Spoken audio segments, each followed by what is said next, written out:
पार करने वाले हैं वसु। क्या तुम अपने शुभ कदम इस दहलीज पर रखने के लिए तैयार हो? आपने कितना भरोसा किया था ना इस नौकरानी पर, लेकिन देव और वसु ने शादी कर ली है। देव!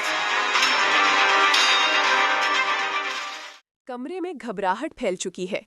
दिव्या दीवार तोड़ने में देव की मदद कर रही है। वसु मुश्किल से खुद को संभाल पा रही है।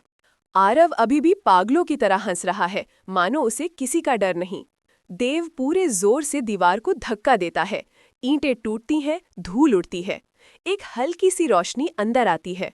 बस थोड़ा और। देव की आवाज कांपती है, मगर जज्बा अटल है। आरव चिल्लाता है, भागने का कोई फायदा नहीं, बम हर तरफ लगा है, बाहर निकले तो भी बचोगे नहीं। दिव्या उसकी बात पर ध्यान नहीं देती। वो फुसफुसाती है, देव भैया हम निकल सकते हैं, बस और जोर लगाइए।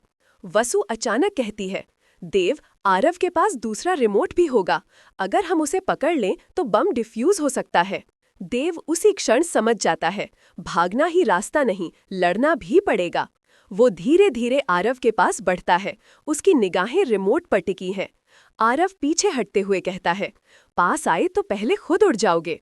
वसु धीमे स्वर में कहती है, देव ध्यान रखना। देव अचानक झपटता है, आरव के हाथ पर पकड़ जमाता है। दोनों बेतहाशा लड़ते हैं। रिमोट हवा में उछलता है और जमीन पर गिरकर फिसलता है। दिव्या तुरंत दौड़कर रिमोट उठा लेती है।